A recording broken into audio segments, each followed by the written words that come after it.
Labour has never done well in a UK election without doing really well in Scotland. We need deposit ATMs and we need withdrawal ATMs, and we need a law that means that businesses have to accept cash. UK workers have had the most bargaining power essentially since the 1970s because the jobs market is so tight. Can Britain actually afford to maintain a global military presence?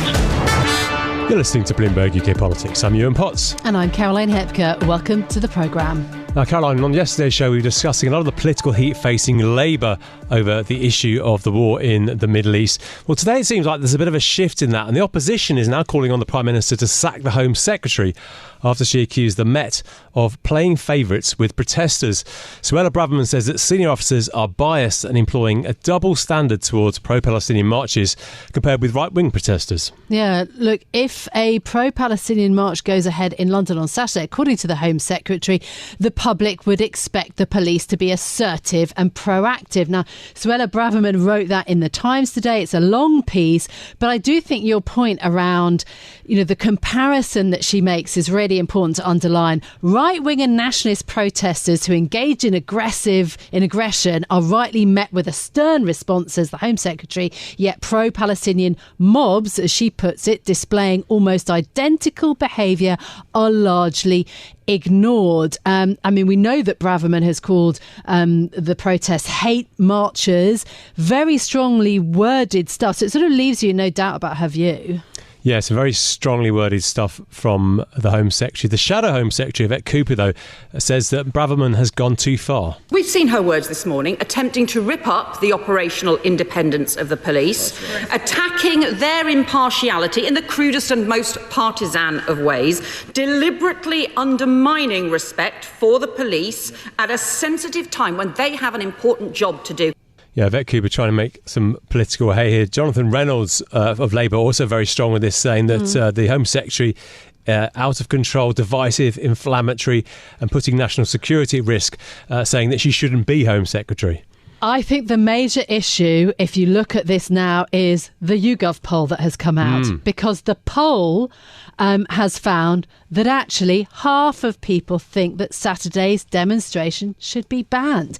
It's a poll specifically about this weekend. 50% say that it should be banned. 34% of people say that it should go ahead. Look, I add all the caveats. This is only one poll, but I think that it underlines, perhaps the difficulties on this issue. And, we're now in this moment maybe where both the political parties, having been quite united on the Israel-Hamas war, are now, trying to perhaps score political points, and yet, the public does have a view, and perhaps it's more favourable to Braverman than one might have thought. Yeah, for all the noise around this, it does seem, according to this poll, that the public are on Braverman's side when it comes to this demonstration on Saturday. And of course, Saturday is a sensitive time. Yes. Be interesting to see what the polling is like about marches generally, if people feel that the police have been marching them, have been policing them sufficiently strongly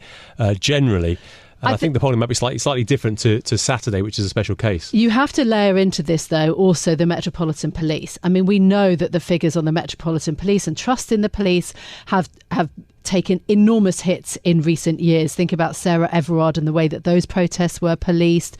The lockdowns, of course. So, the Metropolitan Police is under enormous pressure and has been criticised for some of its calls. So I think you have to layer into that there are also trust issues, perhaps for the Met as well, to deal with. Yeah, absolutely. And policing a demonstration of tens, maybe hundreds of thousands of people through central London is incredibly difficult. And the way that the police tend to police these things is they let it go by. And people will be shouting things which may be offensive to people. And on the whole, the police tend to let these things go, because if you start tackling a crowd of 10, 20, 30,000 people, it's very difficult to do that. So they've tended to let things slip by. But the Home Secretary says, she's not happy with that approach. Yeah, absolutely. Let's bring in our Bloomberg politics reporter, though, now to discuss this a bit further. Emily Ashton is with us. Emily, I wonder what your view is on this. Does Rishi Sunak, the Prime Minister, back his Home Secretary? Do you think that he's wincing on the sorts of wording that Braverman has been criticised for? What do you think the Prime Minister thinks of this? Well, I think the pressure is on the Prime Minister now to kind of to say whether he backs her. And for her to write a Times opinion piece, he either was aware that she was writing it or he wasn't. And if he wasn't, then she has gone rogue, and he's now under pressure to sack her. Or if he knew about it and knew about the wording, then he supports what she said. And actually, could you imagine Prime Minister using those words? Maybe not. I think he's in a more difficult position every day. The more that her language gets stronger on this, and you know, this is a march that's been going ahead every week. The organisers say it's going nowhere near the cenotaph and the memorials, the war memorials on Saturday, and actually was going to go ahead far from that area. But actually, the government have used this language, Suella Braverman in particular, but also Rishi Sunak, who came out with a statement last week, said it would be disrespectful to go ahead. And, you know, talking about, and Suella Braverman talking about the danger of possibly war memorials being desecrated. This has been ratcheted up, the language, the tensions, to the point where critics say, well, you, the government, have actually perhaps caused this situation to kind of get out of control, because now the media, right-wing media, have latched onto it. And other right-wing groups have got hold of it. And maybe that's what's leading to the polling about whether it should be banned. And if the government hadn't got involved so early on with that kind of language, the polling would be different. There's definitely a difference of style, isn't there, between Sunak and Braverman. Interesting if there's a difference in substance. I don't know if you can shed any light on that. And it's not surprising that Labour's calling for the Home Secretary to be sacked. That, you know, that stuff happens in politics. But what do you think the general take is amongst Tory MPs? Do they think Braverman's doing a good job, or do they think that she's at risk of retoxifying the Tory brand? I think Suella Braverman is reaching out to the core Conservative Party supporters. She's always been on the right of the party. I think she and Rishi Sunak agree on a fair few things. You know, some believe that he is pretty much on the right of the party too, but I don't think he would use the same language that she is, and she has been really pushing it in the last few days, particularly to the point where Tory MPs privately think that she is wanting to be sacked, because if that happened, she would become effectively a martyr of the right, and she could speak for the right wing of the party from the backbenches, and would possibly be a danger to Rishi Sunak's government, because she would be talking for, you know, the Conservative supporters and the grassroots, and that really, you know, gets her in position for a Conservative leadership contest if, as it looks like in the polls, Rishi Sunak loses the general election next autumn, we think that might be, and she's in pole position to then be opposition leader, and this all might be a calculation for that. Okay, so look, lots of political manoeuvrings then. Let's get away from that though and actually talk about the rallies. You say the rally going ahead, the march going ahead, and it has done for the last few weekends.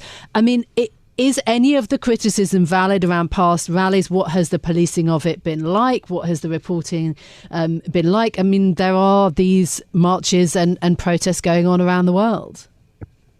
Yeah, and obviously there is a balance to strike for the police in freedom of speech. Obviously, this is a horrific war that's going on in Gaza and Israel, a horrible attack by Hamas, then followed by these events in Gaza that have led to so many deaths. People are angry. People are frustrated. A lot of people frustrated with the response of the UK, the US governments and other Western leaders, that it's not far enough, that they want a ceasefire. That is a very valid and mainstream view, that actually people want that war to stop. That is not that is a mainstream view. What's been happening though is that there are some parts, some elements of those marches that obviously go further than that and support Hamas, this militant group in Gaza. That is not allowed. That is obviously against the law to do that. But it's whether you let the march en masse go ahead, knowing that there are small elements that you're not able to control, or whether you ban a whole march. You know, and that's a dangerous place to be when you start banning freedom of speech on something that really, really matters to people. And assuming it does go ahead on Saturday, it's going to be a very difficult thing for the police to police, isn't it? Well, they're under so much pressure now. You saw the Met Commissioner, Mark Rowley, go into Downing Street yesterday, hauled in to talk to the PM. The PM effectively told him, I hold you accountable if things go wrong on Saturday. They're under so much pressure to police this, but obviously over-policing can have consequences as well. So that balance for the Met is going to be very, very hard. But I would just say that the government's language over the last few days has possibly led to a bigger march and more divisive march than was originally planned, is what the organisers would say. Emily, thank you so much for being with us. That is Bloomberg's politics reporter Emily Ashton then on the rally that will go ahead this Saturday in central London. Now, something else on the government's agenda, which is perhaps rather less contentious, is driverless cars. Now, Transport Secretary Mark Harper says that self-driving vehicles could be regularly seen on Britain's roads by 2026. That's just 3 years away. Harper says the government's planned legislation will aim to clear up who is liable if there is a crash. We'll have rigorous safety cases. We'll use lessons from other safety critical industries to make sure that framework's in place. And we'll work with car manufacturers, with the developers of this technology and the insurance industry to make sure we can deliver self-driving cars in the next few years. The government's pretty excited about all of this. They reckon that the framework for driverless vehicles is part of a plan to create a £42 billion industry with 38,000 jobs in the UK by the middle of the next decade. Well, joining us to discuss all of this is Bloomberg Quick Take's Alex Webb. Now, Alex, are we leaders or laggards when it comes to all of this?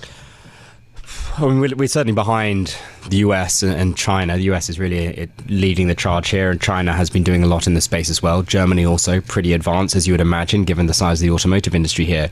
But not many of those countries have got particularly effective legislation or regulation on these points. So you might make the case that the regulation, at this stage, it's not even a bill, is it? But they want to have a bill. That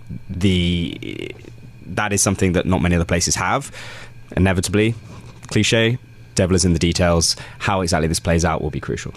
Yeah, absolutely. Look, I think actually everything on the roads at the moment in the UK is hugely contentious. The whole idea of the move to electric vehicles is contentious. The speed limits and pollution and how we plan roads, everything is contentious about this. In terms of the considerations, is there enough detail? And is it, the government seems to want to talk about whether it's actually fully self-driving vehicles. There's a whole debate within the industry about whether this is actually really vehicles driving all by themselves. So, as you say, there are so many wrinkles in this whole field of technology. The full self-driving thing seems very much targeted at Tesla, which sells a product, particularly in the US, which it calls full self-driving. It is absolutely not full self-driving. It is just a sort of advanced cruise control. And you have seen accidents where, cars have driven into obstacles and that the cameras didn't spot, partly because people weren't paying attention. That is something that is on the record, has been recorded. And so that is something that the UK is trying to get ahead of, it would seem. There is a big difference between what we have in this country in terms of infrastructure and what there is in the US. The place where a lot of the testing has been done, for example, by Waymo, that's a unit of Google that is a real market leader when it comes to self-driving technology, it has been done in Phoenix, Arizona. Phoenix, Arizona, largely sunny, not much rain, wide streets, predictable streets on a grid system, great visibility.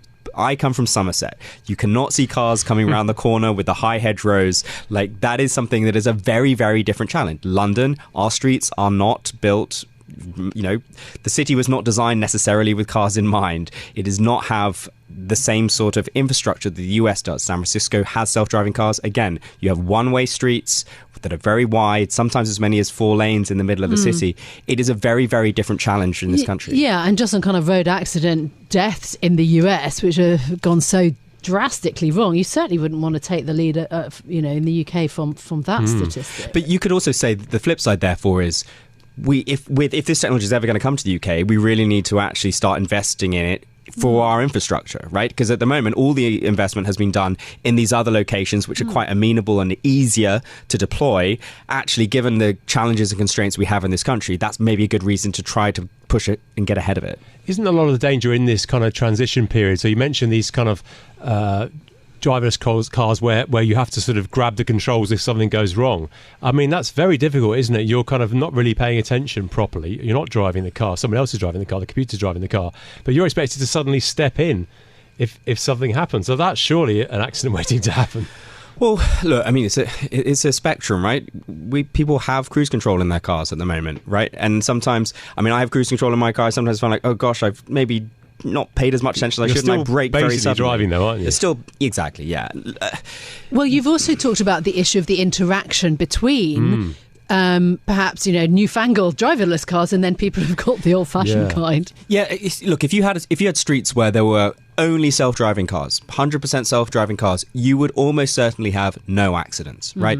And it's because they're very predictable. They know what they're going to do. Humans aren't predictable, and there are a lot of unspoken, unobvious signals that actually humans understand. You're at an intersection, you might wave the car to your left across because they got there first, or someone might do the same for you.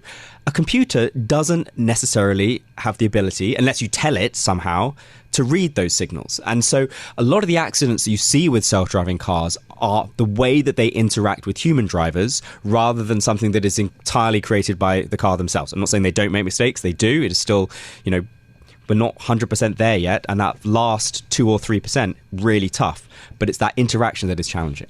And just lastly then, on the interaction, this idea of who is to blame in a crash, and again, this is the kind of government legislation, responsibility when it comes to high-tech equipment, and that is a whole area that the world is just getting into. It's fascinating that they actually outline this. So they say the manufacturer of the car will have the culpability in any sort of situation. And I remember when I was in San Francisco 5-6 years ago talking to people about this, and actually the insurance industry was looking forward to self-driving cars as potentially a bit of a bonanza, because they thought the driver would have to be insured, the car maker would have to be insured. If you're using a sort of Uber type service, the company providing the service would have to be insured. So they thought they were going to get three sets of insurance and very few payouts because there'd be fewer crashes. This is adding a little bit more clarity to that the insurance premiums will go on the car industry. And it'll be interesting to see how the economics of that play out, because the crucial thing with these self-driving cars,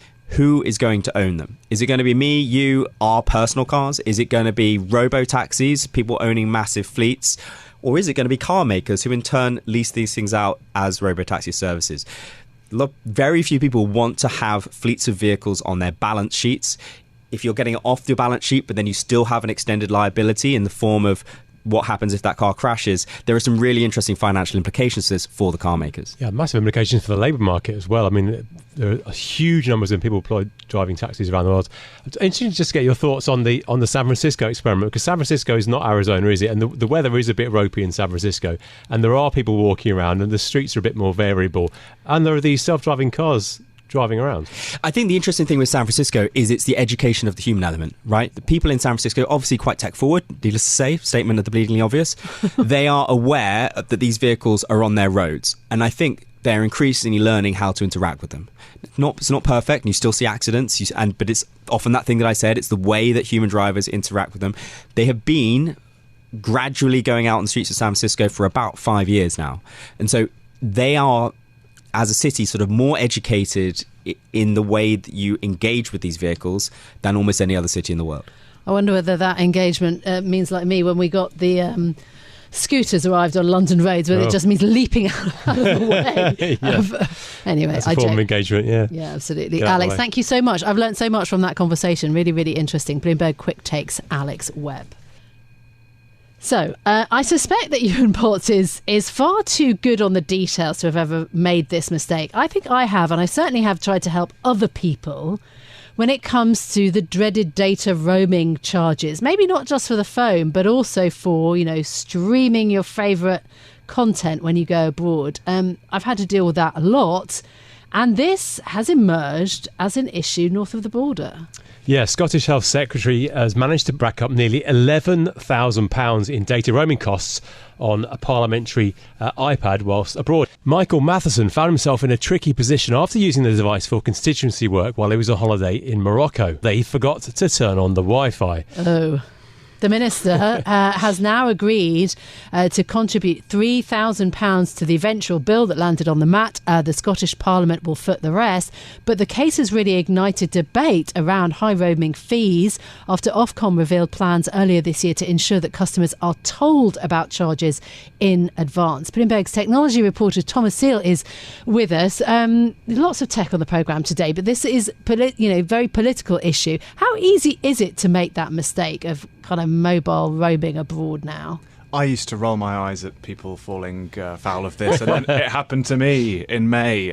If you don't have your data turned off, you can suddenly get dinged, and that happened to me in landing in Dubai for a change between two planes. My emails downloaded automatically, £40-50. Wow. God, just for a few hours. Yeah, and so Morocco, in this instance, where the Scottish minister was, it can be sort of £6 or £7 per megabyte if you're roaming from a British network. So, I mean, £11,000 is still pretty impressive. I'm not sure what he was downloading. It could have been about a movie that would have done it in high definition. And yes, obviously, this has become an issue because of Brexit. Now, that doesn't apply in this case. Morocco's not in the EU, but we got used to sort of not having to worry about it for the last few years. I think 2017 is when the EU introduced Roam Like Home measures, which mean that mobile carriers have to work together to make sure that you don't have to pay any extra. That's now, as a consequence of Brexit, since 1st of January 21 been revoked. So I don't think you could get fees this high, but we definitely have to be more careful, and that's why Ofcom's stepping in as well. Yeah, and that's certainly something that I've noticed going to Europe, because it was free in Europe and a lot of other countries. My carrier has now got rid of that. And is it the case that all the carriers have now got rid of free roaming in Europe? Because it's been gradually creeping in, hasn't it? I think O2 is the main mobile network operator that has still kept free roaming as a sort of USP. Mm-hmm. The others all brought it in, the other main ones, and it rankled particularly because they'd given certain assurances or implied that they wouldn't do that in the lead up to Brexit, and then in the end they did. I know, and so it to that point where you hesitated. In fact, most of the public are hesitating. Ofcom says that 1 in 5 people don't realise that they face data roaming fees when they're abroad. So is it that the telecom providers are keeping this concealed, or is it up to consumers to be more vigilant? I think now I've been dinged with one. I would love an extra notification. So I think Ofcom is doing its job as a consumer protection kind of agency, as well as regulating other things.